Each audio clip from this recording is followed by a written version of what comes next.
all of this, the global wars, and tell us if it's even possible to get Hamas and Israel to agree to a ceasefire. Let's bring in former National Security Advisor to Vice President Dick Cheney, John Hanna, and former IDF spokesperson Jonathan Conricus. Welcome to you both. John, I want to start with you on this. Let's start with the Middle East, with Hamas rejecting the latest ceasefire deal. How does the U.S. bring these two sides together, and can they bring them to the negotiating table? Well, it's very hard to see it, Jerry, given Hamas's posture, their refusal to go to another interim deal. The only way you can possibly get them there is through some combination of continued IDF military pressure and whatever's happening internally inside of Gaza amongst average Palestinians, average Gazans who are increasingly taking to the streets, expressing their total contempt and rejection for the way Hamas has manipulated their situation, gotten them into this devastating war, destroying their lives and their future. That combination might get Hamas back to the table and going for another interim deal in which we at least get some number of live hostages back. But beyond that, it looks right now like it's still going to be quite a long slog. A long slog, still live hostages yet to be recovered here. Jonathan, Hamas and Israel previously agreeing to a ceasefire deal. How do we make sure that another one doesn't break down so quickly? Yeah, thank you for having me on. I think the key country that we're not talking about that we should be talking about is Egypt, because Egypt is the strategic defense of Hamas. Hamas, I do not think that they will turn over the hostages, and I think that they will continue to refuse to disarm and to end the war because they know that they are safe, because they know that they have Egyptian backing.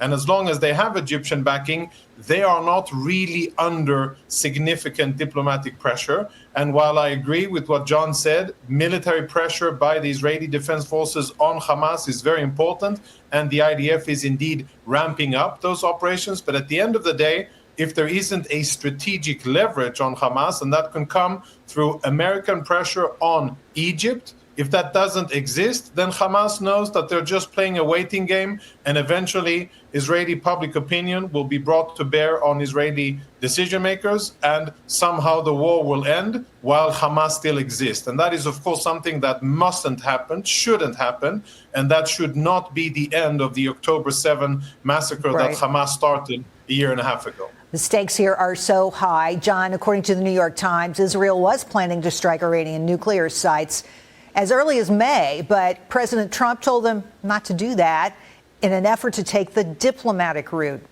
Does this give you hope that Trump and Netanyahu are on the same page? No, it actually sends me in the opposite direction. I was quite disturbed by the leak.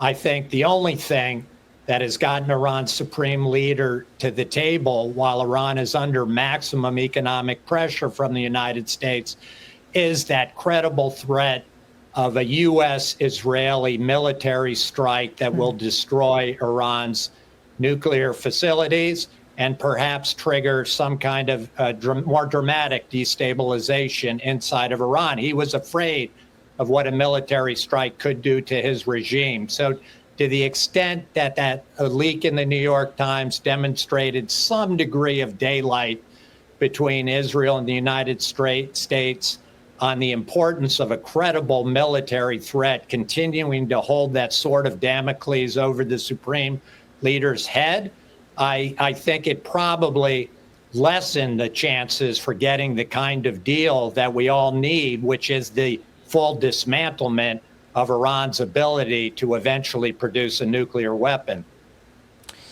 Well, speaking of Iran, Jonathan, a second round of nuclear talks scheduled this week in Rome, and President Trump, we were just saying, had said that Iran cannot have a nuclear weapon. That's his starting point.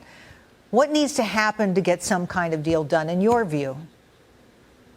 Yeah, you know, as an Israeli, when I look at the latest interviews and leaks, I am very worried.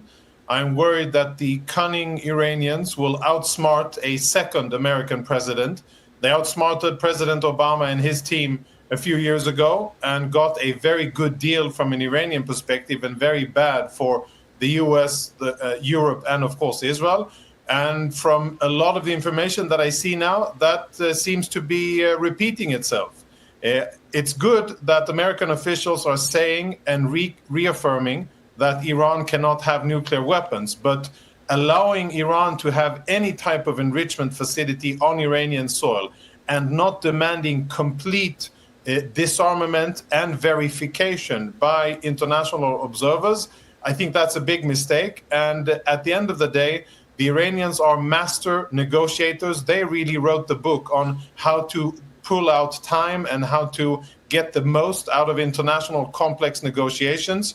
I'm concerned as an Israeli that they're going to do the same thing now. And I think that every day that goes by that Israel and the US doesn't strike Iranian capabilities and make sure that they never achieve nuclear weapons is a day wasted, because that window of opportunity is closing. And I think that this is something that we may regret many years in the future. We've got a long way to go, that's for sure. John, what do you make of this report that the U.S. could ease sanctions on Russia if they agree to a ceasefire deal with Ukraine? Is that the right move?